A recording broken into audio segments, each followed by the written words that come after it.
Bismillahirrahmanirrahim. Sairiang balam jo barabah, salam lalu barabah mandi, pucuk cimpago orang patahkan.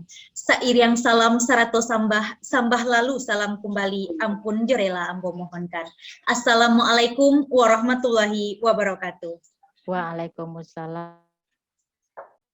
Alhamdulillahirabbil alamin, wassalatu wassalamu ala asrofil anbiya'i wal mursalin wa ala alihi washabihi rasulillahi ajmain. Pertama sekali, marilah kita senantiasa memanjatkan puji syukur atas kehadirat Allah Subhanahu wa Ta'ala, Tuhan semesta alam, yang mana atas limpahan rahmat, taufik, dan hidayahnya, kita semua dapat berkumpul bersama dalam melaksanakan kegiatan pelatihan penerapan pembelajaran berdiferensiasi di sekolah inklusif dalam kegiatan penelitian model pembelajaran berdiferensiasi peningkatan keterampilan sosial anak berkebutuhan khusus di sekolah inklusif. Menginjak acara kita yang selanjutnya, yaitu pembacaan ayat suci Al-Quran, yang akan dibacakan oleh saudara Baby Cindy Putra. Kepada Baby, kami persilahkan. Assalamualaikum warahmatullahi wabarakatuh. A'udzu billahi minasy syaithanir rajim. Bismillahirrahmanirrahim.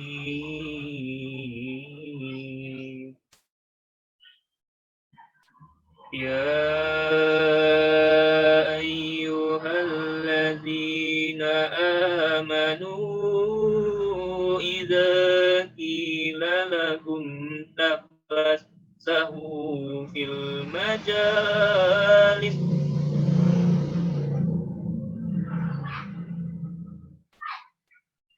Iza qila lakum tafassahu fil majalisi fafsahu yafsahillahu lakum Iza qilan sudu fansudu yarfahillahu alladhina amanu minkum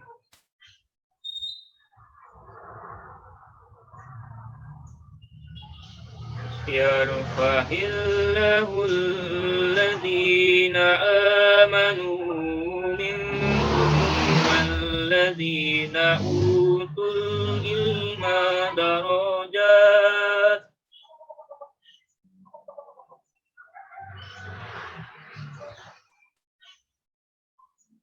Walladzina utul ilma darajatin wallahu bima ta'maluna khabir. Sadaqallahul azim. Selanjutnya kami minta kata sambutan dari Ketua Pelaksana Ibu Dr. Marlina SPD MSI, disilahkan. Terima kasih Elise Mairef selaku MC. Cantik hari ini. Assalamualaikum warahmatullahi wabarakatuh. Waalaikumsalam warahmatullahi wabarakatuh. Alhamdulillahilladzi hadana li hadza wa ma kunna linahtadiya laula an hadanallah. Asyhadu an la ilaha illallah wa asyhadu anna Muhammadan abduhu wa rasuluh la nabiyya ba'da amma ba'du. Rabbi srahli sadri wa yassirli amri wahlul 'uqdatam min lisani yafqahu qauli.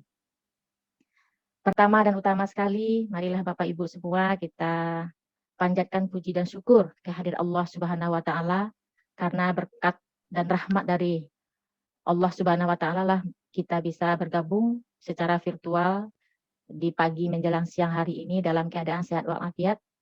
Tak lupa pula salawat beriring salam kita sampaikan kepada Nabi besar, junjungan kita, Nabi penutup akhir zaman, Nabiullah, Nabi Muhammad Sallallahu Alaihi Wasallam. Allahumma salli ala Muhammad wa ala ali Muhammad. Yang sama-sama kita hormati Bapak Raymond MPD, Bapak Bagindo Pengulu, Kepala Bidang PKLK Dinas Pendidikan Provinsi Sumatera Barat, kemudian Ibu Yuzia Silawati, SPDMM, Kepala Layanan Disabilitas dan Pendidikan Inklusif Dinas Pendidikan Kota Padang, Bapak Dr. Yohandri MSI PhD, Ketua Lembaga Penelitian dan Pengabdian Masyarakat Universitas Negeri Padang, yang alhamdulillah sudah bergabung dengan kita. Kemudian salam hormat kami juga ditujukan kepada Bapak Ibu Kepala Sekolah dari 4 sekolah inklusif di Sumatera Barat yang kami pilih untuk menerapkan pendidikan pembelajaran berdiferensiasi. Yang kami hormati Bapak Taharudin MPD, Kepala SMK Negeri 4 Padang. Kemudian Bapak Nazran MPD, Kepala SMP 23 Negeri Padang. Kemudian Ibu Mega Yovika, SPD, Kepala SD 17 Jawa Gadut, dan Ibu Ahda, SPD, Kepala SD 09 Pauh Padang.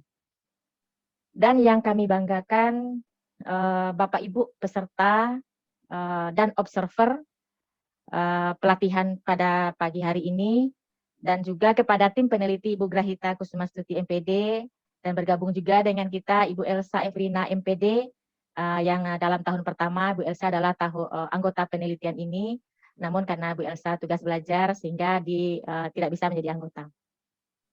Bapak Ibu, sebagaimana kegiatan kita ini sudah berlangsung selama 2 tahun. Tahun kemarin Bapak Ibu yang bergabung di grup ini juga sudah mengikuti FGD dalam merancang model pembelajaran berdiferensiasi, dan alhamdulillah pada hari ini, tahun ini sudah oke modelnya dan siap untuk kita implementasikan di sekolah masing-masing. Perlu kami sampaikan kepada Bapak Yohandri PhD selaku Ketua LP2M, kami nanti di dalam penelitian ini akan melatih guru ini bagaimana cara menerapkan model pembelajaran berdiferensiasi itu sampai kepada pengisian instrumen yang dibutuhkan. Kami akan latihkan. Setelah pelatihan ini, insya Allah setelah Lebaran, Bapak Ibu yang sudah kami tetapkan sebagai pelaksana implementernya di lapangan akan mengimplementasikan dalam 1 semester ini model pembelajaran berdiferensiasi selama 1 semester, dan selama penerapan tersebut kami dibantu oleh 2 observer. Jadi masing-masing sekolah ada 2 observer dengan 2 guru kelas atau guru bidang studi di setiap sekolah. Jadi masing-masing guru nanti ada didampingi oleh 1 observer. Observer tersebut adalah mahasiswa yang juga bergabung dalam kegiatan pelatihan pada hari ini ditambah dengan tim peneliti. Nah, harapan kami Bapak Ibu yang belum, maksudnya yang tidak kami tunjuk sebagai implementer, bukan berarti tidak menerapkan model PB ini di sekolah dan kelas Bapak Ibu masing-masing. Alangkah baiknya jika ikut pelatihan ini dan kemudian menerapkan di kelas Bapak Ibu masing-masing, walaupun mungkin tidak kami lakukan observasi dalam pelaksanaannya. Acara kami dalam pelatihan ini insya Allah bisa kita selesaikan dalam 1 hari ini. Namun jika dalam pelaksananya sampai sore ini ada yang belum dipahami, kami akan membuka virtual lagi di besok harinya sampai kita paham bagaimana cara menerapkan model PB ini di kelas inklusif. Nah, Bapak Ibu, sebagaimana kita sadari bersama bahwa keberadaan siswa berkebutuhan khusus di sekolah inklusif menjadikan sekolah Bapak Ibu sangat berdinamika. Dibutuhkanlah guru-guru yang tangguh, dibutuhkanlah model pembelajaran yang tangguh juga untuk mengakomodir kebutuhan belajar peserta didik kita yang sangat bervariasi tersebut. Nah, insya Allah dengan pelatihan inilah bisa kita capai apa yang diharapkan oleh pendidikan nasional kita. Nanti dalam kegiatan penelitian ini, pelatihan ini kami mohon Bapak Raymond selaku Kepala Bidang PKLK untuk memberikan sambutan, dan juga kami mohon kepada Ibu Yosi selaku Ketua LDPI, Kepala LDPI Dinas Pendidikan Kota Padang untuk memberikan sambutan, dan kepada Bapak Yohandri PhD kami mohon juga untuk memberikan sambutan sekaligus nanti membuka acara pelatihan kita secara resmi. Nah, alhamdulillah kegiatan pelatihan kita ini diikuti masing-masing sekolah diwakili 3 guru. Nah, lebih dari ini yang kami lihat dalam daftar hadir hari ini, alhamdulillah. Itu saja mungkin Bapak Ibu Kami harapkan sebagai ketua peneliti, Bapak Ibu bisa mengikuti pelatihan ini dengan serius, dengan niat membantu bagaimana membelajarkan, mengedukasi, mengakomodir kebutuhan belajar siswa berkebutuhan khusus yang bervariasi tersebut dalam bentuk menerapkan pembelajaran berdiferensiasi di sekolah inklusif. Itu saja yang bisa kami sampaikan. Terima kasih banyak atas perhatian dan kerjasama Bapak Ibu semuanya. Banyak maaf jika ada yang kurang berkenan. Billahi taufiq wal hidayah. Wassalamualaikum warahmatullahi wabarakatuh. Waalaikumsalam warahmatullahi wabarakatuh. Terima kasih atas kata Assalamualaikum. sambutannya dari Ibu Marina. Selanjutnya kami minta sepatah dua patah kata dari Kepala Layanan Disabilitas dan Pendidikan Inklusif Kota Padang, Ibu Yozia Silawati SPDMM. Kepada Ibu Yozia kami persilahkan. Assalamualaikum warahmatullahi wabarakatuh. Yang terdengar suaranya Bapak Ibu? Bagus, Bu. Bagus. Bagus kedengarannya bagus. Yang sama-sama kami hormati Bapak Ketua LP2MP UMP Kota Padang, UMP, dan Ibu Dr. Malina, dan yang kami hormati juga Bapak Raymond selaku dari Kepala Bidang PSLB Dinas Pendidikan Provinsi, dan Bapak Ibu Kepala Sekolah yang hadir di sini dalam kegiatan webinar, dan yang kami banggakan yaitu Bapak Ibu Kepala guru-guru di Sekolah Penyelenggara Pendidikan Inklusif. Pertama-tama kami mengucapkan apresiasi yang luar biasa kepada Ibu Dr. Malina yang telah membuat suatu model pembelajaran berdiferensiasi sehingga metode ini bisa diimplementasikan di Sekolah Penyelenggara Pendidikan Inklusif, fokus kepada anak-anak berkebutuhan khusus. Dari realita di lapangan, masih banyak anak-anak yang belum tertangani dengan optimal, khusus untuk anak-anak berkebutuhan di sekolah penyelenggara pendidikan inklusif, sehingga menimbulnya adanya satunya permasalahan. Jadi dengan adanya model pembelajaran yang dibuat oleh Bu Dr. Malina bersama, dan ini secara tidak langsung bisa kita implementasikan. Jadi dengan sehingga bisa menjawab apa yang menjadi kebutuhan-kebutuhan terutama untuk peserta didik berkebutuhan khusus di sekolah penyelenggara pendidikan inklusif. Khusus kepada Ibu Dr. Malina, kami menyambut baik dari Dinas Pendidikan Ibu, sehingga nanti kita mungkin akan berkunjung ke sekolah-sekolah penyelenggara pendidikan inklusif yang mungkin hanya diwakili dengan kegiatan ini, ada diwakili beberapa sekolah, sehingga anak-anak kita berkebutuhan khusus itu benar-benar optimal diberikan layanan di sekolah penyelenggara pendidikan inklusif. Dan kami dari Dinas Pendidikan Kota Padang, harapannya untuk kedepannya bahwa sekolah penyelenggara pendidikan inklusif itu tidak ada penunjukan, tapi di mana anak bersekolah dengan zona yang berdekatan dari rumahnya, dan itu dikatakan bahwa sekolah harus siap untuk menerima anak berkebutuhan khusus tersebut. Dan target kami ke depannya bahwa dari 400 sekolah untuk tingkat SD dan sekitar 90 sekolah untuk tingkat SMP, dan kita mengharapkan semua sekolah itu sudah inklusif, Bapak Ibu, Bu Malina. Jadi dengan harapan adanya strategi atau model pembelajaran berdiferensiasi ini, sehingga terangkatlah potensi-potensi anak atau peserta didik berkebutuhan khusus di sekolah penyelenggara pendidikan inklusif, bahwa semua anak mereka memiliki talenta sesuai dengan kebutuhannya, sehingga guru-guru pun bisa menangani dengan optimal, dan anak-anak akan menjadi luar biasa di sekolah-sekolah penyelenggara pendidikan inklusif. Jadi kami mohon juga atas kerjasama dari Bapak Ibu Kepala Sekolah dan guru-guru khusus untuk pendamping sekolah penyelenggara pendidikan inklusif untuk benar-benar memberikan pelayanan yang terbaik kepada anak-anak berkebutuhan khusus atau peserta didik berkebutuhan khusus. Hanya itu yang bisa kami sampaikan, dan intinya bahwa kerjasama dari Ibu Dr. Malina khususnya dan melalui UPLB, bahwa kami tidak bisa bekerja sendiri tanpa ada dukungan dan support dari Ibu dan juga Bapak Ibu Kepala Sekolah, dan juga Bapak Ibu guru di sekolah penyelenggara pendidikan inklusif, dan yang sangat terkhusus ini kepada Ketua LPDMP, dan menjadi banyak penelitian-penelitian yang kita lakukan di sekolah-sekolah ini, sehingga terangkatlah potensi-potensi anak peserta didik di sekolah penyelenggara pendidikan inklusif. Hanya itu yang bisa kami sampaikan. Selamat dan sukses Ibu Dr. Malina dan juga Bapak Ibu guru yang mengikuti kegiatan ini. Semoga bisa diimplementasikan di sekolah-sekolah kita, khususnya di Kota Padang. Saya mohon maaf. Assalamualaikum warahmatullahi wabarakatuh. Waalaikumsalam warahmatullahi wabarakatuh. Baiklah, selanjutnya kita minta sepatah kata sekaligus pembukaan acara oleh Bapak Kepala LP2M, Bapak Yohanri, MSI PhD, kami persilahkan. Terima kasih, Moderator. Assalamualaikum warahmatullahi wabarakatuh. Bapak Ibu yang kami hormati, Bapak Kepala Bidang Pembinaan SLB Dinas Provinsi Sumatera Barat, Bapak Raymond, Ibu Kepala LDPI Kota Padang, Ibu Yozia, Kemudian yang kami hormati Ibu Ketua Pelaksana Penelitian, dalam hal ini diketuai oleh Ibu Dr. Marlina beserta tim, Bapak Ibu Kepala Sekolah inklusif, kemudian istimewa Bapak Ibu guru peserta dalam kegiatan pada pagi ini. Alhamdulillah, hamdan yuafi ni'amahu yukafi mazidah, Rabbana lakal hamdu kama yang bagi jalali wa azimi sultanik. Alhamdulillah wa syukurillah wa salatu ala nabi Allah Muhammad SAW.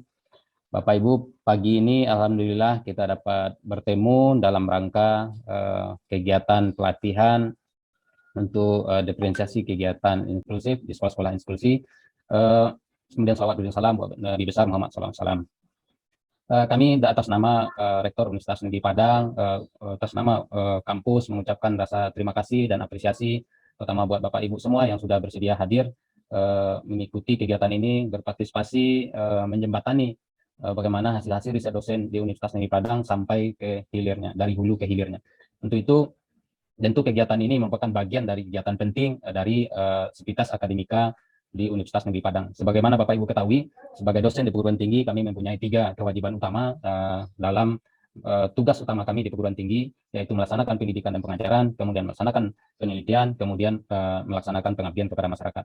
Nah, kegiatan hari ini sebenarnya gabungan dari kegiatan penelitian dan juga kegiatan penerapannya, yaitu pengabdiannya juga sekaligus kepada masyarakat, saya lihat karena ada pelatihan di dalamnya.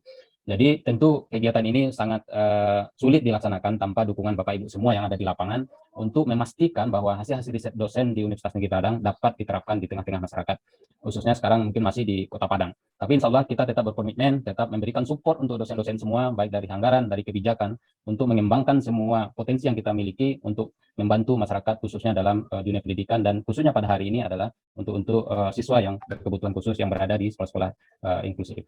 Nah, tentu Bapak Ibu, kita sangat bangga pada hari ini walaupun kondisi pandemi COVID-19, kita semua masih tetap beraktivitas, masih tetap bisa berimprovisasi dengan berbagai kegiatan yang ada, dengan kondisi yang ada, sehingga kegiatan masih bisa berjalan, dan kita memang tidak boleh mengalah, tidak boleh berhenti, harus tetap bekerja, berinovasi dengan segala keterbatasan yang ada saat ini. Saat ini adalah kita terus menyesuaikan diri, terus beradaptasi dengan segala kemungkinan yang ada dalam kondisi saat ini. Bapak Ibu yang kami hormati, kami tentu sangat mendorong dan mengapresiasi kegiatan tim yang dimotori oleh Bu Dr. Marlina. Kita lihat riset-riset Bu Marlina dan tim sangat konsisten sekali sejauh ini dengan pendidikan diferensiasi untuk sekolah inklusif. Kita sangat menyadari bahwa keberhasilan pendidikan inklusif tentu sangat tergantung kepada diferensiasi yang memadai dari pendekatan pengajaran yang mencocokkan karakteristik belajar individu siswa. Jadi beberapa cara tentu sudah dilakukan kajian-kajian dan penelitian oleh tim dan Bu Marlina dan tim, bagaimana guru bisa membedakan konten kurikulum, pendekatan pengajaran, dan metode-metode penilaian yang sesuai dengan karakteristik dari siswa di sekolah tersebut. Nah, tentu pendidikan yang bermutu kita yakin bahwa tidak hanya masalah transfer knowledge, tapi bagaimana kita memahami keunikan dan karakteristik dari semua anak didik yang ada di sekolah inklusif. Jadi hari ini saya rasa tepat sekali apa yang kita kerjakan, apa yang kita lakukan dalam tim Bu Dr. Marlina. Kami tentu sangat berterima kasih. Mudah-mudahan hasil-hasil riset yang sudah dikembangkan di dalam kampus dapat diimplementasikan, dapat dihilirisasi sehingga menjadi model yang baik dan model dapat meningkatkan mutu dan kualitas pembelajaran untuk sekolah-sekolah inklusif. Saya kira itu yang dapat kami sampaikan atas nama Universitas Negeri Padang. Kami mengucapkan terima kasih dan apresiasi yang tinggi buat tim pelaksana, Bapak Ibu peserta yang sudah bersedia berpartisipasi dalam kegiatan ini. Kami dari Universitas tentu banyak berharap dari Bapak Ibu terus memberikan masukan dan memberikan kritikan dalam rangka memperbaiki kualitas-kualitas pelaksanaan pendidikan, khususnya kami dari perguruan tinggi LPTK akan terus dapat berkontribusi dalam pengembangan kualitas pendidikan khususnya di Sumatera Barat ini. Kepada Bapak Ibu para peserta kami ucapkan selamat mengikuti kegiatan ini, semoga tetap sehat, tetap mengikuti semua protokol kesehatan yang ada saat ini, dan kemudian kita berharap semoga kegiatan ini menjadi amal ibadah, memberikan manfaat untuk kita semua. Bapak Ibu, dengan izin dari Bapak Kabid, Ibu Ketua LDPI, Bu Dr. Marlina, dan kita semua, mari kita buka kegiatan pagi ini dengan membaca basmalah. Bismillahirrahmanirrahim. Bismillahirrahmanirrahim. Demikian saja Bapak Ibu dari Universitas Negeri Padang. Kami juga mohon izin pamit, mohon maaf tidak dapat bergabung sampai akhir karena saya akan ikuti, sekeluarga ini akan ikuti tes swab yang kedua ini untuk konfirmasi.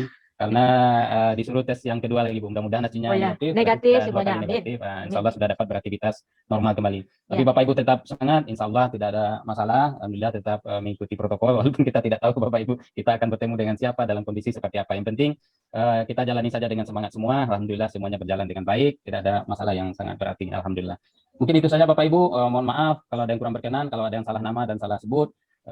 Mohon izin. Billahi taufiq wal hidayah. Assalamualaikum warahmatullahi wabarakatuh. Waalaikumsalam Waalaikumsalam warahmatullahi warahmatullahi wabarakatuh. Pak wabarakatuh. An, terima kasih banyak Pak An. Iya, terima kasih Bu. Mohon Terima maaf Bu kasih tidak ikut banyak, sampai ya. akhir nih Bu. Ya, Karena banyak mau ke minum puskesmas vitamin Pak lagi. An. Pak An Insyaallah, banyak Bu. minum vitamin ya. Ya, Salam insyaallah, untuk Bu. keluarga. Semoga hasil tesnya negatif semua ya Pak ya. Ya, siap Bu. Amin, Terima ya Rabbal kasih. Alamin. Assalamualaikum warahmatullahi wabarakatuh. Waalaikumsalam warahmatullahi wabarakatuh. Terima kasih kami ucapkan kepada Bapak Yohandri MSI PhD telah membuka acara kita pada pagi hari ini. Selanjutnya, sajian materi penggunaan model pembelajaran berdiferensiasi di sekolah inklusif yang akan langsung disampaikan oleh Ibu Dr. Marlina SPD MSI. Kepada Ibu kami persilahkan. Sudah? Sudah, Bu. Sudah ya. Nanti Bapak Ibu, alhamdulillah dalam 2 tahun penelitian ini ada satu hasil penelitiannya, kami sudah melahirkan buku yang diberi judul Strategi Pembelajaran Berdiferensiasi di Sekolah Inklusif.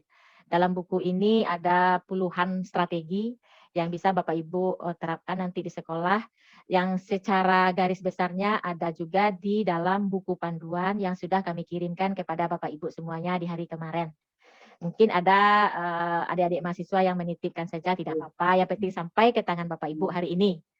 Jadi kemarin kami sudah, ya, halo?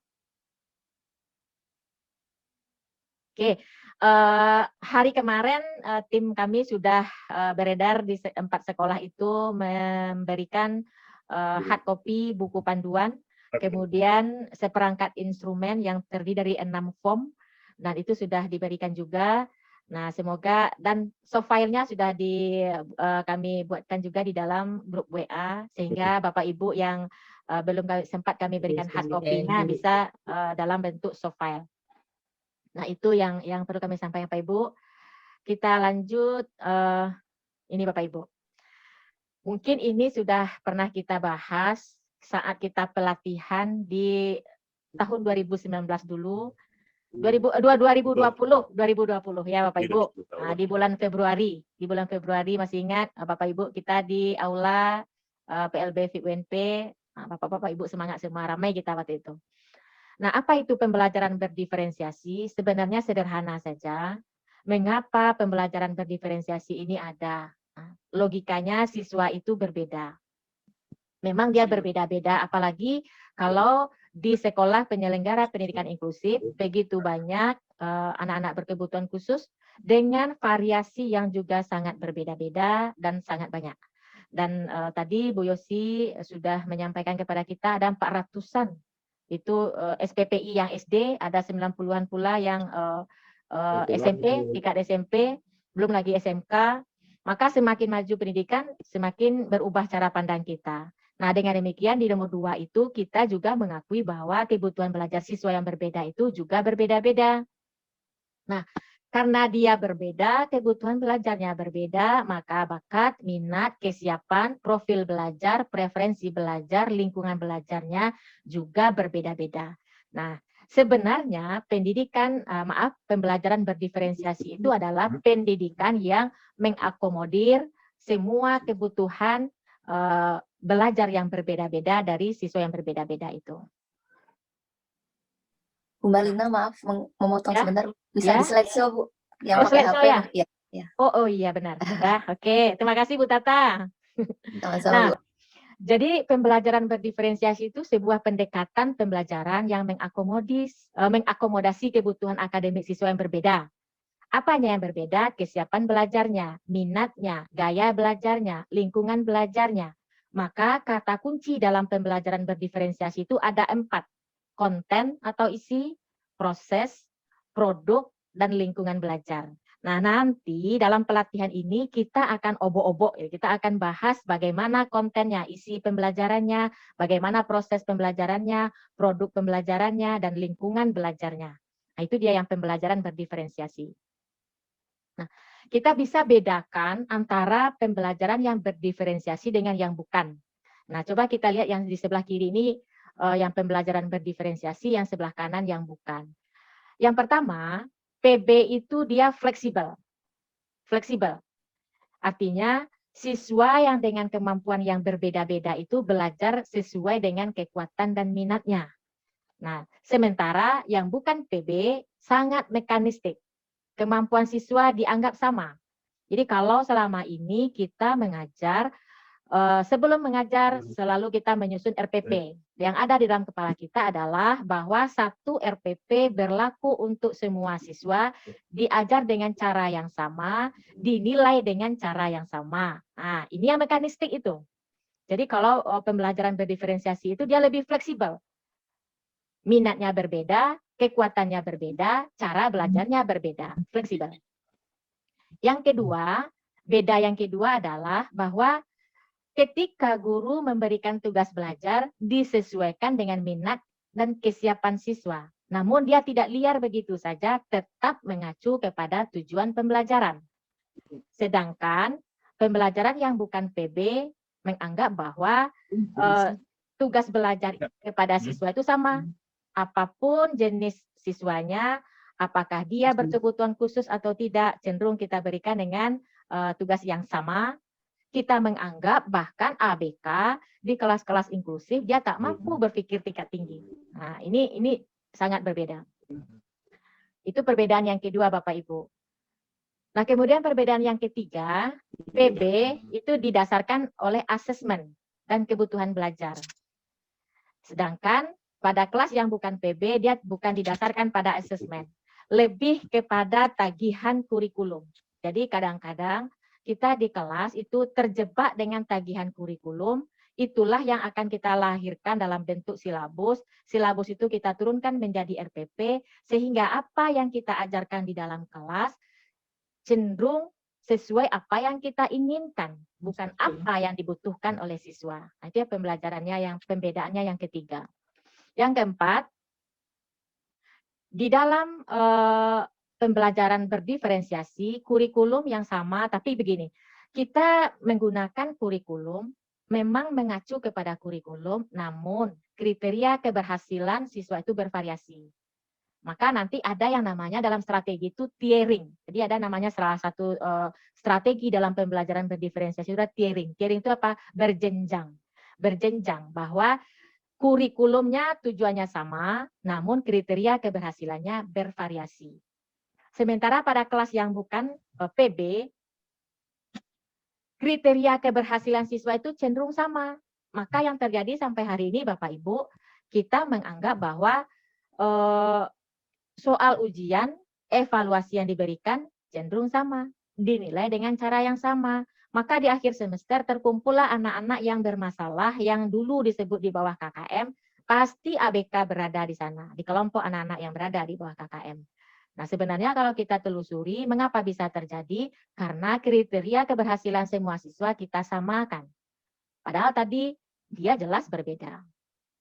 Kemudian, pembeda lagi adalah di kelas PB, siswa menentukan sendiri cara belajarnya. Sementara yang bukan PB, guru yang nampaknya dominan di sana, guru yang bertanggung jawab bagaimana cara siswa belajar. Apakah siswanya nyaman dengan cara guru? Nah, kita tak tahu menahu itu.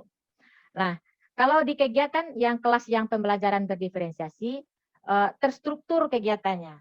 Sedangkan yang di pembelajaran bukan berdiferensiasi tidak terstruktur. Nah, Bapak Ibu, pembeda yang berikutnya adalah di kelas yang tradisional, perbedaan siswa itu cenderung dianggap sebagai masalah. Nah, jadi kalau ada siswa di kelas, maka sering kita mengeluh, aduh kenapa anak saya ini beda aja dia sendiri, tidak bisa memahami apa yang saya ajarkan, dianggap siswa itu bermasalah.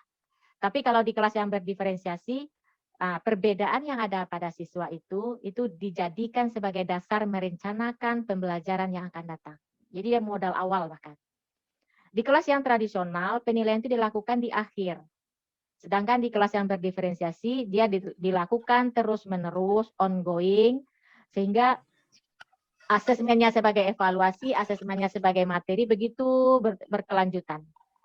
Nah, di kelas tradisional, itu cenderung mengandalkan kecerdasan intelektual. Di kelas yang berdiferensiasi, lebih mengakui adanya kecerdasan majemuk. Nah, jauh berbeda. Kalau di kelas tradisional, kita hanya mendefinisikan satu keunggulan. Keunggulan anak dikatakan unggul, kriterianya apa? Sesuai dengan indikator yang ditentukan guru. Sementara di kelas berdiferensiasi, keunggulan siswa itu diukur dari pertumbuhan dan perkembangan individu. Maka ada namanya nanti baseline. Jadi ketika kita mau menerapkan pembelajaran berdiferensiasi, bagaimana kemampuan awal siswa, itulah yang dijadikan dasar untuk menyatakan dia unggul atau tidak. Ada dia progres, berarti dia mengalami kemajuan. Nah, di kelas tradisional minat siswa jarang diperhatikan karena guru cenderung menganggap bahwa apa yang diajar oleh guru itulah yang terbaik. Nah, sementara kalau di kelas tradisional siswa itu dibimbing oleh guru dalam membuat pilihan-pilihan belajar berdasarkan minatnya. Nah, ini nanti kalau kita terapkan ini di kelas, nampak bahwa kelas itu menjadi heboh gitu ya. Heboh, sangat berdinamika. Bayangkan kelas yang ada 20 anak di dalamnya, maka 20 pula minatnya, 20 pula cara kita mengakomodir ketika belajarnya. Mohon dibantu Ibu Nelva Prakasa, suaranya di-mute sebentar ya. Ibu Nelva Prakasa di-mute suaranya Ibu. Ya. Terima kasih. Nah, kalau kita lihat dari profil belajar siswa jarang diperhatikan di kelas-kelas tradisional, sementara kelas berdiferensiasi banyak pilihan profil belajar. Oh, kalau siswa belajarnya cenderung auditif, maka jangan Bapak Ibu tagih mana catatanmu. Oh, kalau dia misalkan cenderung dia visual, biasanya catatannya rapi, tetapi secara auditif dia tidak terlalu kuat.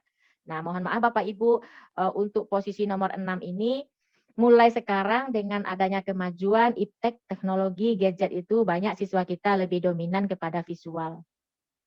Nah, yang auditif sudah mulai tergeser sebenarnya gitu ya.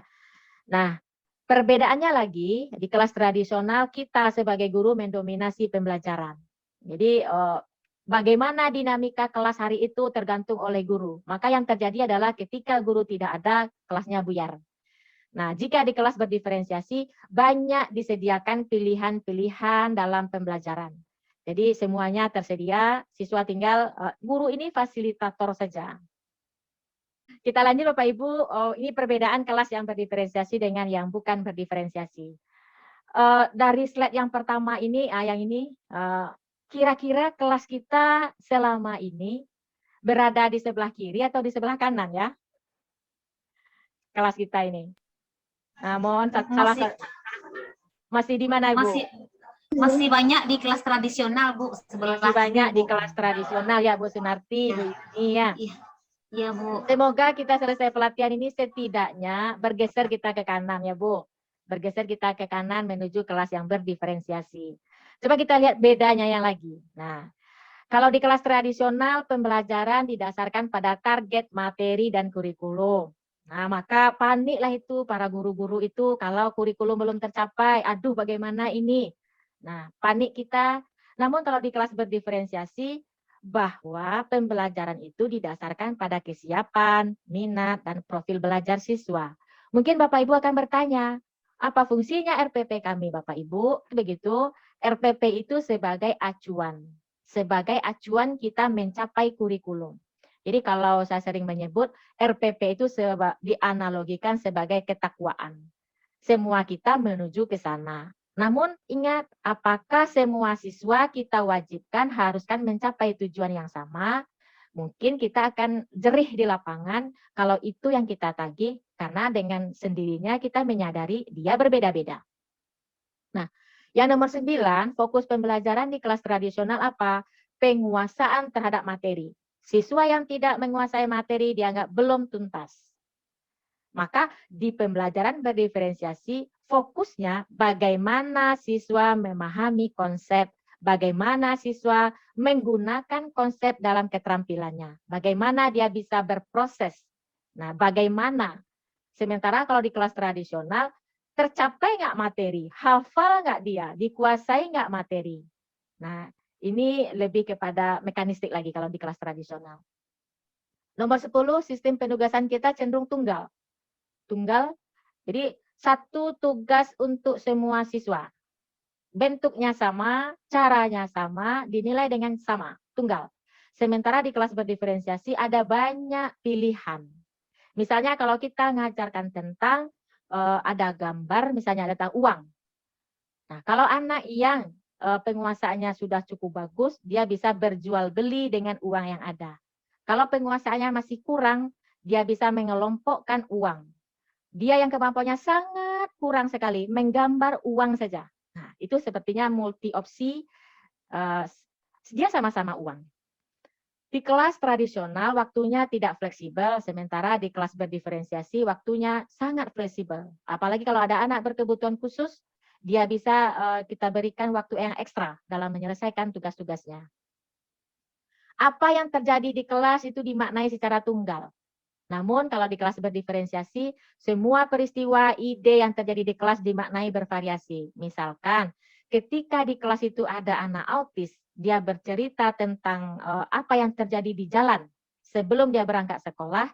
Nah, cerita anak itu kita maknai sangat bervariasi. Apa maksud bervariasi? Dia mampu mengekspresikan apa yang dia lihat, kosakatanya menjadi bertambah, dan dia bisa berkonsentrasi dalam menceritakannya. Banyak hal yang bisa kita ungkap dari cerita anak itu bisa kita jadikan pelajaran bagi yang lain. Misalnya kalau bahasa Indonesia, kita jadikanlah misalnya membuat karangan, apa yang terkait dengan peristiwa tadi. Di kelas tradisional, guru yang memecahkan masalah. Sementara di kelas berdiferensiasi, siswa dan temannya bersama guru memecahkan masalah. Maka di kelas berdiferensiasi sangat banyak kita temukan ada tutor sebaya. Jadi yang penelitian kami beberapa tahun yang lalu juga memanfaatkan tutor sebaya dalam membelajarkan ABK di sekolah inklusif. Nomor 14, sistem penilaian diatur oleh guru dengan standar yang sama untuk semua siswa. Nah, sementara di kelas berdiferensiasi sebenarnya sistem penilaian itu bisa kita bekerja sama, namun tujuannya untuk mencapai tujuan bersama. Tidak ada anak yang merasa dia berada di bawah KKM, karena memang dia berbeda. Tetapi dia berprogres. Ada progres sebelum dia diajar, setelah dia diajar. Progres setiap siswa itu berbeda-beda. Nah, asesmen yang dilakukan di kelas tradisional itu tunggal, sementara asesmen yang berdiferensiasi dilakukan dengan berbagai cara. Ketika ada anak tidak mampu membuat karangan, maka kita coba amati, kita coba wawancara, kita buat analisis tugas, apa yang menyebabkan dia tidak bisa membaca sementara sudah berada di kelas 5 SD misalnya. Itu perbedaan kelas tradisional dan kelas berdiferensiasi. Nah, kalau kita lihat dari tujuannya, sebenarnya membantu siswa dalam belajar. Jika kita mengakui perbedaan yang ada pada siswa, kita belajarkan siswa dengan cara yang sesuai dengan kebutuhan belajarnya, berarti kita sudah membantu dia dalam belajar. Akan berbeda hasilnya ketika kita membelajarkan siswa dengan cara yang kita sukai, maka siswa tidak terbantu dalam belajar. Yang kedua, kalau siswa sudah kita akui perbedaannya, maka dia akan termotivasi. Kalau dia sudah termotivasi dalam belajar, maka hasil belajarnya juga akan meningkat. Artinya, dari mana dasarnya? Dari pengakuan adanya perbedaan. Nah, tujuan yang ketiga adalah dengan adanya PB, maka hubungan antara guru dan siswa itu bukan seperti raja dengan rakyatnya, tidak ada pembatas, namun kita sepertinya kolega. Bahkan nanti kalau di kelas yang berdiferensiasi, hubungan yang antara guru dengan siswa itu betul-betul nampak akrab, harmonis gitu ya. Nah, betapa indah kelas ini kalau kita bayangkan. Nah, dengan adanya PB, maka siswa ini kalau dia sudah kita ajarkan dengan cara yang dia sukai, dengan sesuai kebutuhannya, biasanya dia akan belajar secara mandiri. Nah, ini yang menjadi tujuan. Yang terakhir, jika guru sudah memperlakukan siswanya di kelas, maka siswa bisa belajar dengan mandiri. Pada saat itu kita sebagai guru akan puas. Apakah kalau kita bukan PB gurunya tidak puas? Nah, mari kita tanya kepada batin kita masing-masing. Ketika di akhir semester atau di akhir sebuah pembelajaran, banyak siswa yang tidak tercapai tujuan pembelajarannya, Coba kita tanyakan kembali ke diri kita, apakah mulai dari indikator sampai tujuan itu sudahkah sesuai dengan kebutuhan siswa atau tidak? Atau hanya kita yang memberikan tagihan itu kepada siswa, kalau kita menagih kepada siswa, pada saat itu kita tidak puas sebagai guru. Karena siswa kita tidak mencapai apa yang kita inginkan. Tetapi kalau kita menagih sesuatu kepada siswa yang dia mampu lakukan, saat itu kita sebagai guru akan puas. Nah, apa saja komponen pembelajaran berdiferensiasi itu? Ya, tadi yang pertama konten, apa yang dipelajari atau isinya. Jadi diferensiasi dalam isi itu apa saja. Jadi kita bisa menggunakan bahan bacaan dengan berbagai tingkat keterbacaan. Jadi kalau Bapak Ibu misalkan menyuruh siswa membaca, mohon bacaannya tidak disamakan. Kita sudah punya pemetaan sebenarnya di kelas itu, ada siswa yang kurang, ada yang sedang, ada yang tinggi. Tingkat keterbacaan wacana itu kita bedakan. Jadi kalau kemampuan siswanya tinggi, maka isi bacaannya juga sangat kompleks gitu ya, complicated. Apa yang bisa kita lakukan? Menyediakan bahan ajar dalam bentuk kaset. Nah, kaset misalnya kalau sekarang mungkin dalam bentuk kita display di komputer misalnya ya. Bisa menggunakan daftar kosakata untuk mengetahui tingkat kesiapan siswa. Ini misalkan Bapak Ibu, sebelum pembelajaran itu kita mulai, misalkan sekarang kita mau mengajarkan tentang bahasa. Tema kita bahasa Indonesia, misalnya tentang membuat karangan, membuat narasi. Maka pada saat itu kita bisa lemparkan satu kata-kata yang mengetahui siap nggak dia. Apa yang dimaksud dengan paragraf misalnya. Paragraf itu apa ya? Kita lemparkan itu dulu. Karena ketika siswa kita tagih membuat karangan, dia sudah membuat paragraf. Oh, kumpulan dari beberapa kalimat. Nggak tahu siapa itu artinya paragraf ya. Nah, apakah nanti karangannya sudah terdiri dari beberapa kalimat nggak dalam satu paragrafnya? Nah, apa itu kalimat? Apa itu? Kalau kita dalam pembelajaran yang dalam hal isi, kita bisa melakukan misalnya begini, menyediakan sarana belajarnya yang bisa didengar dan bisa dilihat. Yang bisa didengar ini berarti kalau di kelas Bapak Ibu ada yang tunanetra, maka materi-materinya itu bisa dia dengarkan sepulang dia dari sekolah atau setelah dia belajar tertentu, dia bisa mendengarkan materi itu. Apakah sekolah yang menyediakan sarana tersebut? Tidak harus Bapak Ibu. Cukup misalnya dengan mengingatkan siswanya, Bapak hari ini akan menjelaskan tentang gejala alam. Silahkan kalau kamu memiliki HP atau apa, direkam suara Bapak. Misalnya seperti itu. Kemudian ada dalam bentuk penglihatan, misalnya ini bagi siswa kita yang mengalami gangguan dalam pendengaran. Jadi segala sesuatu yang dia tidak bisa dengar, kita bantu dalam bentuk sesuatu yang bisa dilihat atau secara visualisasinya. Nah, sering juga kita kalau ingin isi pembelajaran kita ini bagus, gunakan teman bacaan. Jadi itu ada peer reading. Jadi bukan taman ya, teman bacaan itu bisa membantu anak memahami. Misalkan, anak yang tidak suka membaca, maka ditemani dia, dijadikan dia satu pasang teman bacaan dengan teman yang suka membaca. Teman yang suka membaca, membacakan bacaan kepada teman tadi, karena dia tipenya auditif. Nah, dia dengan mendengar saja teman membaca, dia sudah memahami.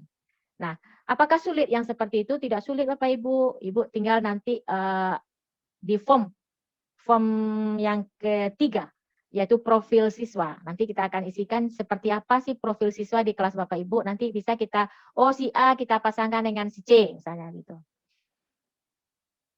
Nah, bisa juga di kelas itu menggunakan kelompok-kelompok kecil, misalnya. Jadi, tidak harus guru yang mendominasi semua pembelajarannya, gunakan kelompok kecil, tetapi ingat, kelompoknya harus heterogen.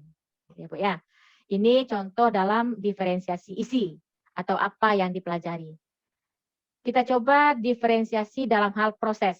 Nah, ini yang tadi kita sebut, di dalam proses pembelajaran kegiatannya berjenjang, tiering. Jadi, bisa kita mengajarkan materi yang sama, tetapi cara siswa mencapai materi itu dengan cara yang berbeda. Ini Bu Linda, yang berjenjang tadi, yang saya contohkan tadi ketika uang tadi. Nah, jadi dia bisa belajar sebuah materi yang sama, tetapi tantangan, dukungannya itu, dan tagihannya nanti berbeda-beda. Ya Bapak Ibu ya. Nah ini yang disebut dengan berjenjang. Kemudian Di sekolah Bapak Ibu bisa kita ini Bu Des dan kawan-kawan ini guru BK pusat minat agar siswa bisa mengeksplorasi diri. Sebenarnya minat itu tidak sekedar dia bermain-main dengan minat, tetapi bagaimana minat dia itu dia gunakan di dalam belajar. Misalnya begini, kalau Bapak Ibu mau mengajarkan tentang grafik, misalnya mengajarkan grafik kepada siswa, maka ternyata minat siswa itu dia suka misalkan tentang film drama Korea. Maka data yang akan dibuatkan grafiknya itu adalah jumlah penonton drama Korea di SMK Negeri 4. Nah, dia berminat itu mempelajari grafik itu karena kata-kata, contoh yang digunakan di dalam materi itu sesuai dengan minatnya. Yang ketiga, ini bisa dilakukan dengan mengembangkan agenda pribadi. Jadi misalnya begini ya Pak Ibu, dulu saya lihat di beberapa sekolah sudah ada semacam daftar tugas yang dibuatkan oleh guru, kemudian siswa menyelesaikannya dalam waktu yang sudah ditentukan. Nah, yang namanya daftar tugas tentu bentuknya dan kontennya berbeda-beda setiap siswa. Nah, banyak dukungan sistem bagi siswa yang membutuhkan. Jadi misalkan begini, ngajar itu tidak harus diceramahi anaknya. Oh, kalau anaknya tidak lagi betah di kelas, ya kita coba dia belajarnya bagaimana memanfaatkan lingkungan sekitar. Jadi belajar tidak identik dengan tembok-tembok yang 4 sisi itu di kelas. Belajar boleh di taman, belajar boleh di perpus, belajar boleh di kamar mandi. Oh boleh misalnya. Kenapa? Ya ada materi yang terkait dengan itu. Sehingga tidak harus segala pembelajaran itu hanya dilakukan di dalam ruang kelas. Nah, waktu juga bervariasi kalau kita dalam pembelajaran berdiferensiasi dalam dalam proses. Misalkan begini, jika ada di kelas Bapak Ibu ada anak slow learner, bayangkan dia lamban dalam belajar, menulis lamban, menangkap materi lamban, mohon tagihannya juga tidak sama dengan teman sebayanya. Berikan dia waktu yang lebih atau tugasnya itu dipermudah dibandingkan temannya. Seperti apa pula contoh diferensiasi dalam produk. Nah, dalam produk berarti sudah menunjukkan apa yang dia hasilkan di dalam pelajaran itu. Bagaimana siswa menunjukkan apa yang telah dia pelajari. Maka sebaiknya di setiap sekolah inklusif itu disediakan semacam dinding atau tembok yang digunakan untuk siswa mengekspresikan semua hasil belajarnya. Jadi kalau yang suka misalnya membuat puisi, ditempellah puisinya di sana. Kemudian yang suka membuat gambar, ditempel gambarnya di sana. Semuanya bertema. Jadi setiap bulan atau setiap 3 bulan atau setiap semester, tema yang ada di dinding itu diganti terus. Sehingga semua anak merasakan bahwa tema yang ada muat di sana sesuai dengan bakat dan minatnya. Bentuk yang kedua, contoh yang kedua yaitu Bapak Ibu bisa menggunakan rubrik penilaian yang bervariasi. Nah, kalau Bapak Ibu biasanya di akhir RPP rubrik penilaiannya sama.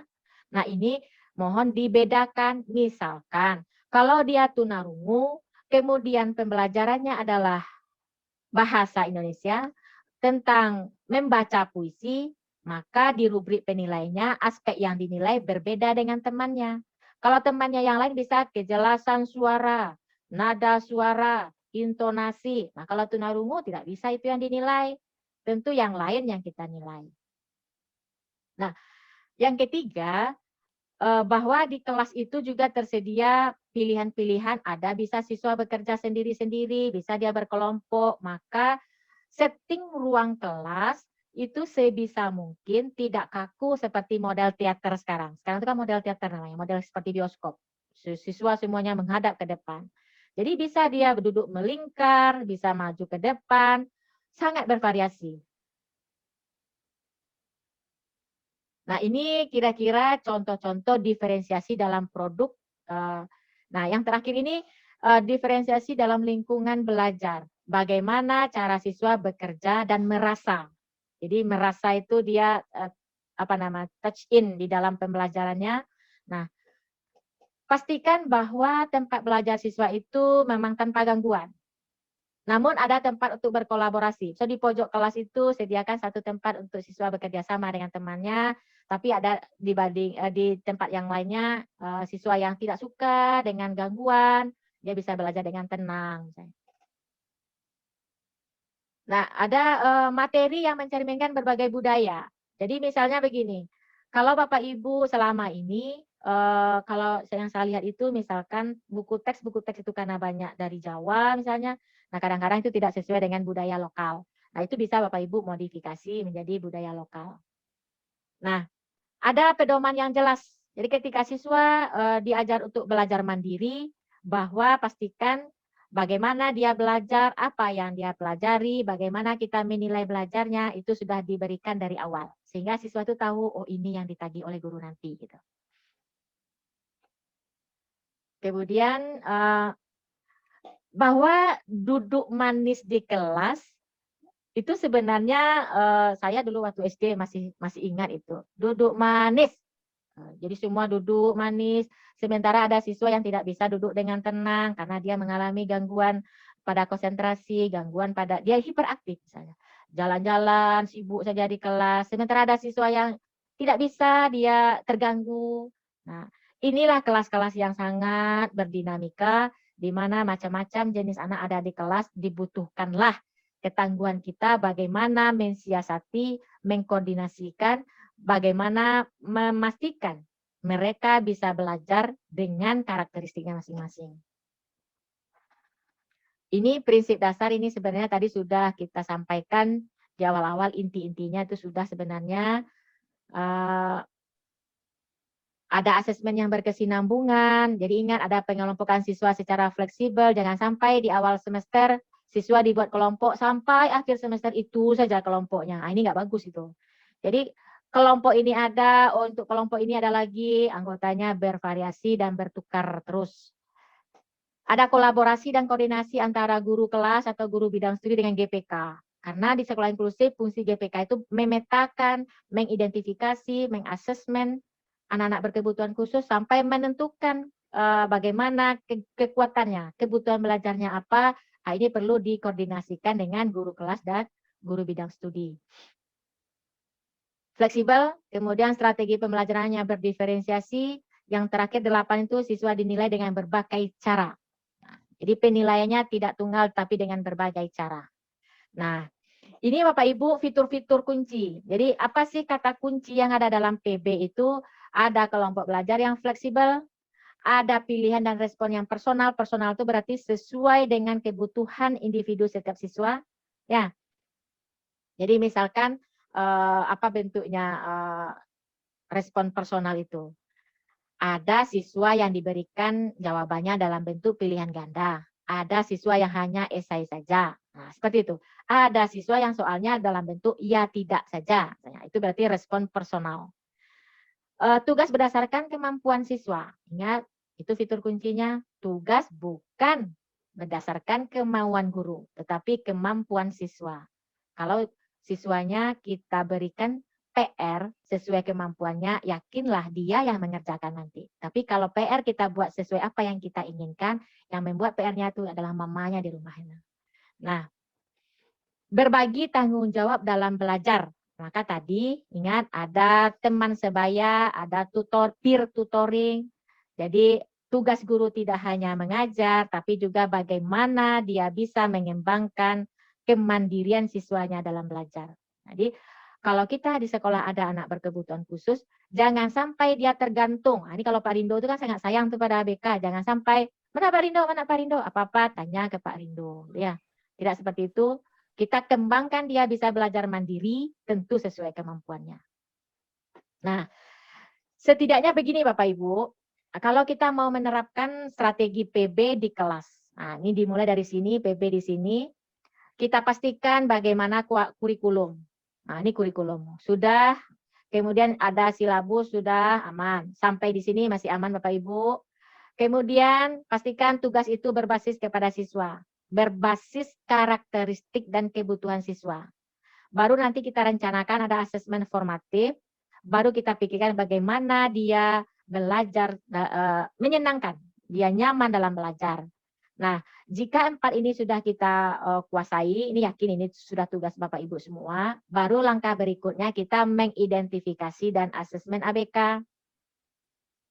Tujuannya apa? Menemukanali siapa jenis ABK di dalam kelas kita. Kemudian, apalagi kita asesmen dia, tujuannya apa? Bagaimana kekuatannya, apa keterbatasannya, apa kebutuhan belajarnya. Setelah terjawab pada tahap ini identifikasi dan asesmen. Nanti Ibu Bapak akan kami tunjukkan juga form-form yang terkait dengan ini. Baru kita rancang pembelajaran berdiferensiasinya. Oh, setelah kita kantongi, ini jenis anaknya autis, kekuatannya ini, keterbatasannya ini, kemudian kebutuhan belajarnya ini, baru kita buat programnya. Nah, program ini yang bahasa lainnya adalah RPP Bapak Ibu. Nah, RPP kemarin Bapak Ibu sudah melakukan modifikasi dari RPP dan itu sudah kami simpan, sudah kami dokumentasikan. Nah, RPP itu yang sudah dimodifikasi, perhatikan 4 komponen PB tadi, isi, proses, produk, lingkungan belajar. Nah, baru itu disesuaikan dengan kondisi siswa. Oh, kalau dia misalkan di kelas Bapak Ibu, ini RPP sudah kita susun, kemudian 4 komponen sudah kita masukkan di dalam RPP itu, disesuaikan dengan kondisi siswa. Kalau siswanya misalkan ada yang tunanetra, maka tentu semua kesiapannya tentu seperti apa sih kesiapan belajarnya tunanetra, bagaimana profil belajarnya, oh dia tunanetra, cenderung mendengarkan, dia nanti akan membutuhkan video tape untuk merekam pembelajaran, nah, segala macam itu diperhatikan lagi 3 ini, kesiapannya, minatnya, profilnya, baru kita tentukan strategi belajar yang cocok. Tinggal kita memilih 1, 2, 3 atau beberapa pilihan strategi belajar yang bisa kita gunakan. Nah, inilah kira-kira alurnya. Bagaimana pembelajaran berdiferensiasi itu kita rancang dan kita siapkan untuk siswa-siswa kita di kelas inklusif. Nah, seperti ini kira-kira bagannya. Nah, seperti apa tahapan penggunaan model PB di sekolah inklusif? Nah, ini dia yang gongnya, yang intinya yang perlu kita kuasai juga pada hari ini. Nah, Bapak Ibu, ada sebenarnya berbagai jenis diferensiasi di sekolah inklusif. Nah, ada yang dengan tingkatan. Nah, ini yang tingkatan yang tadi itu yang tiering tadi Bapak Ibu. Kita menyediakan pilihan kepada siswa untuk bahwa pencapaian belajarnya berbeda-beda. Misalnya begini, kita belajar tentang uang. Ada satu kelompok siswa belajar tentang konsep penjumlahan dan pengurangan. Sementara ada yang kelompok yang itu belajar tentang koin. Kelompok yang lain belajar tentang belanja. Jadi dalam kelompok-kelompok di dalam kelas itu, semuanya belajar tentang uang, tetapi berbeda-beda. Berbeda-beda cara belajarnya sesuai dengan tingkatan-tingkatannya tadi. Bagaimana kita tahu tingkatannya? Nanti ada form assessment untuk mengetahui tingkatannya Bapak Ibu. Nah, yang kedua diferensiasi dengan minat. Nah, ini tadi yang saya sebut, kalau siswa mau kita belajarkan sesuai dengan minatnya, ini membuat grafik misalnya, kan gitu. Bisa kita buatkan di sana, kadang-kadang kita mengajarkan grafik kepada siswa, ini kalau matematika lagi misalnya. Grafik jumlah orang tua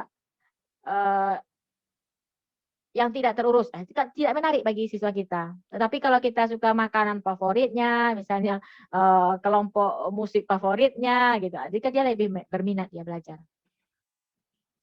Ada diferensiasi dengan respon.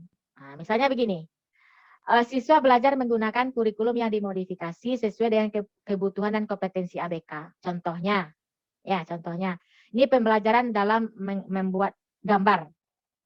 Ada sekelompok siswa, dia jelaskan gambar itu secara lisan. Dia menjelaskan gambar itu direkamnya, misalnya nggak usah ke kaset, sekarang kan nggak zamannya kaset, bisa dia rekam di HP-nya. Dia menceritakan, mendeskripsikan tentang gambar itu ke dalam secara lisan ke dalam HP-nya misalnya. Ada pula sekelompok siswa dia hanya menyalin gambar kembali. Ada juga sekelompok siswa dia menggunakan komputer untuk memvariasikan gambar, diberi warna-warna, diberi shading segala macam. Nah, ini bentuk-bentuk respon yang berbeda-beda. Jadi dengan satu stimulus gambar bisa responnya bervariasi. Nah, ini kaya, maka kreativitas siswa kita akan bisa melejit dengan sendirinya jika kita pancing-pancing dia untuk hal yang sangat bervariasi. Diferensiasi bisa juga kita lakukan dengan struktur. Struktur itu sebenarnya kurikulum itu bisa kita buat dalam beberapa blok. Blok itu kalau dalam bahasa di sekolah itu dalam penguasaan, ini satu blok penguasaan misalnya, dalam satu blok pembelajaran. Misalnya pembelajaran untuk materi ini ada pembelajaran 1, 2, dan 3 misalnya. Selesai dia satu blok itu. Nah, ketika dia mencapai satu blok, guru harus menetapkan bahwa kemampuan berpikir siswa itu kita kelompokkan jadi 4. Ada yang minimum, ada yang rata-rata, ada yang tambahan atau ekstensi, ada yang bisa optimal. Kelompokkan 4 itu. Nah, sehingga apa? Tujuannya nanti blok isi kurikulum itu mencapai di mana anak ini. Jadi tidak ada istilahnya anak yang gagal. Yang ada adalah anak mencapai minimum isi kurikulum, anak mencapai median atau rata-rata isi kurikulum. Tidak ada anak yang gagal. Yang ada adalah anak mencapai di tingkatan berpikir mana. Itu dia. Diferensiasi juga bisa kita lakukan dengan urutan. Misalnya begini, ada beberapa materi pelajaran itu yang sifatnya prerequisite. Ini banyak ditemukan dalam matematika. Nah, kalau dia prerequisite, pastikan bahwa urutan tersebut harus tuntas dulu. Banyak anak-anak kita temukan bermasalah dia dengan, misalkan perkalian pembagian, itu sudah di kelas tinggi, kelas 5 misalnya. Karena apa? Pada saat dia penjumlahan, pengurangan, duduk dulu konsepnya. Belum duduk itu bagi dia. Maka ketika perkalian pembagian, karena apa hakikat perkalian adalah penjumlahan berulang. Nah, dia penjumlahan saja belum duduk, bagaimana dia bisa perkalian? Pastikan itu urutannya. Oh, temannya sekelas sudah mencapai pembagian, dia masih penjumlahan saja, tidak apa-apa. Tidak apa-apa. Karena kalau kita paksakan dia ke pembagian, yang terjadi adalah anak kita mencret dia di kelas. Mencret dia itu. Berkeringat dingin dia, merasakan dia tak mampu, merasakan dia sudah hopeless di kelas. Nah, inilah yang terjadi kalau kita tidak pastikan urutannya dengan benar dulu. Yang keenam, diferensiasi juga bisa dengan gaya mengajar. Nah, ingat, gaya mengajar kita harus disesuaikan dengan gaya belajar siswa. Maka saya sering mengatakan kalau kita mengajar siswa seperti ibu warung, ibu kafe serba ada, kita layani sesuai dengan apa yang diinginkan siswa kita. Kemudian, nah, kita baru ke tahap penerapannya ya Bapak Ibu. Penerapannya, saya ingin memastikan apakah Bapak Ibu sudah mengakses form 1 sampai form 6 yang sudah kami share di grup WA. Nah, sebelum kita ini sudah ke penerapannya Bapak Ibu, mulai dari mengenal siswa, bagaimana cara kita mengenal siswa, bagaimana melakukan asesmen kesiapan belajar, minat belajar, profil belajar, lingkungan belajar, bagaimana profil siswa di kelas kita ketahui, bagaimana profil siswanya yang ada penyesuaian, bagaimana asesmen profil siswa yang dalam bentuk sudah ada gambaran intervensi, sudah disediakan.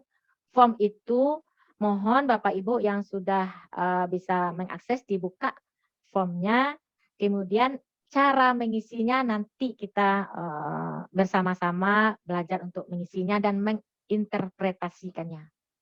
Mungkin sampai di sini ada yang mau didiskusikan dulu Bapak Ibu sebelum kita masuk kepada form.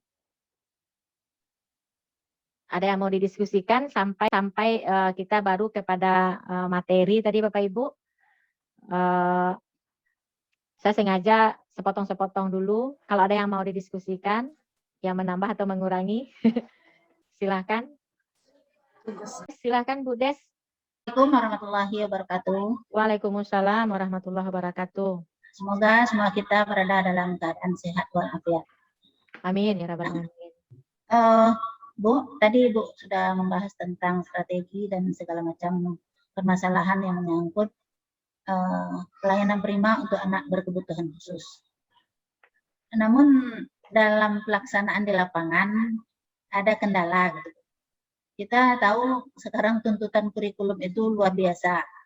Materinya padat dan segala macamnya. Jadi bagaimana kita mensiasati ini, Bu? Kadang-kadang karena mengejar materi, kita agak lalai gitu, untuk mengkondisikan siswa sesuai apa yang Ibu sampaikan tadi. Nah, ini bagaimana, Bu? Mohon solusinya. Terima kasih. Assalamualaikum warahmatullahi wabarakatuh. Waalaikumsalam warahmatullahi wabarakatuh. Ada lagi Bapak Ibu tadi yang bersuara?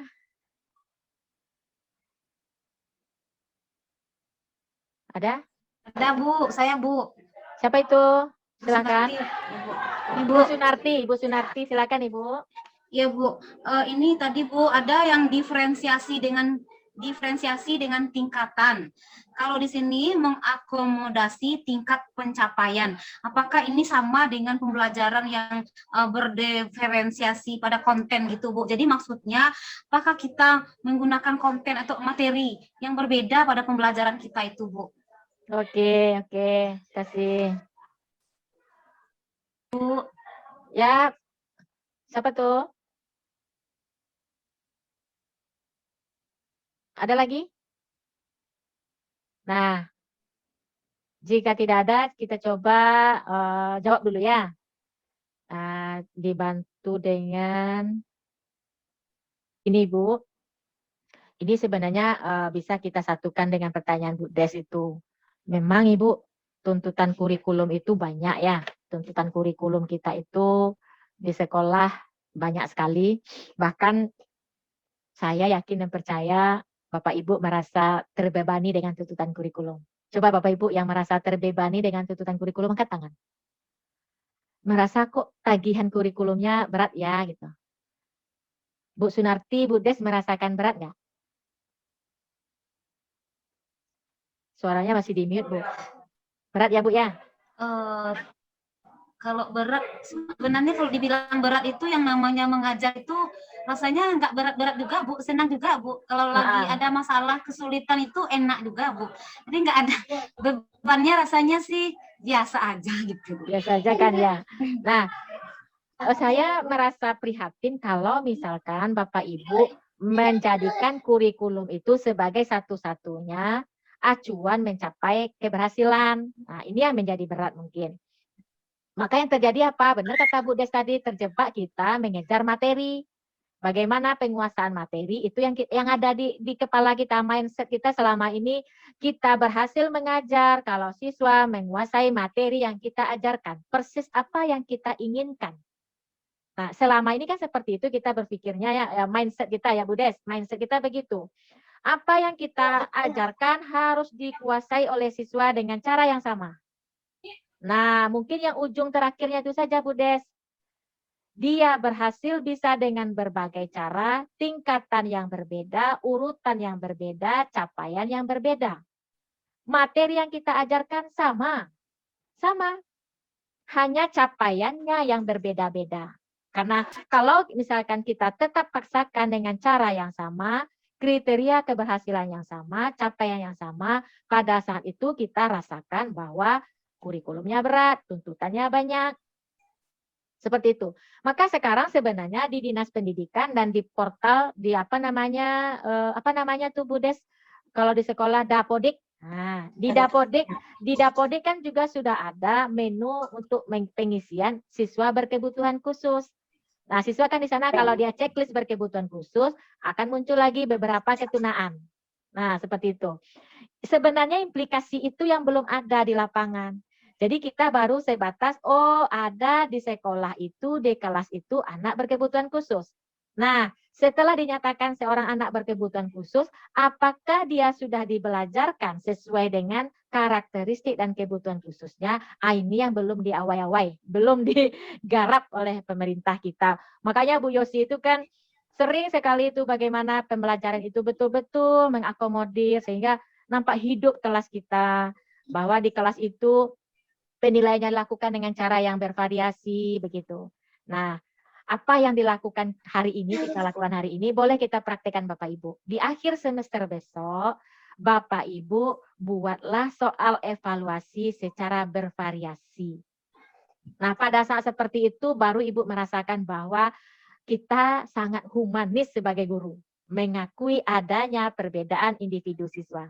Tapi kalau Bapak Ibu buat soal dengan materi ke tingkat kesulitan yang sama, sementara anak didik kita berbeda-beda, bahkan ada yang autis di kelas itu, hiperaktif di kelas itu, untuk bisa bertahan membaca soal saja, udah very good ya, udah syukur tuh, belum lagi menjawab.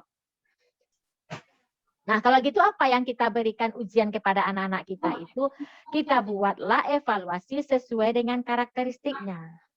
Anak autis tidak akan mampu dia membaca soal yang berlembar-lembar itu, Bapak Ibu. Tak akan mampu dia bertahan membaca soal itu. Nah, akhirnya apa? Dia bolak-balik, dia tengok kanan kiri, itu akhirnya sibuk, dia keluar. Nah, sebenarnya kita kan secara batin, ini kalau Pak Rindo sering tuh menangis saya melihat anak saya itu kalau mengerjakan soal. Iya, karena apa? Kita sepertinya sebenarnya kita sudah tahu, tetapi kita pura-pura tidak tahu saja kebutuhan belajarnya. Hal-hal yang kita bicarakan tadi sebenarnya udah makanan Bapak Ibu. Nah, hanya kita kan belum ada istiqomah kita itu untuk mengakomodir kebutuhan belajar yang berbeda-beda itu yang belum mungkin. Nah, yang ditanyakan Bu Sunarti, tingkat ketercapaian itu ini yang berbeda-beda tingkatnya Ibu. Materinya tetap sama, pencapaiannya yang berbeda-beda. Pencapaiannya. Bayangkan oleh Ibu kalau kita belajar bahasa, membuat karangan, bagi anak yang normal, maaf saya sebut anak normal, dia bisa membuat karangan itu 2 lembar, terdiri dari 5 paragraf, dan dia bisa menceritakan kembali tulisannya di depan kelas dengan baik. Tetapi jika di kelas Bapak Ibu ada tunarungu, di kelas Bapak Ibu ada autis, tentu dia tidak bisa ditagih pencapaiannya sama dengan temannya, tetapi tetap membuat karangan. Karangannya apa? 1 paragrafnya hanya 3 kalimat. 1 kalimatnya hanya terdiri dari 3 kata. Tidak kalimat majemuk. Jadi tingkat capaiannya yang berbeda-beda, Ibu. Apakah anak autis membuat kalimat? Bisa. Tapi kalimatnya lebih simpel, sederhana. Ini yang disebut tingkat pencapaian yang berbeda-beda.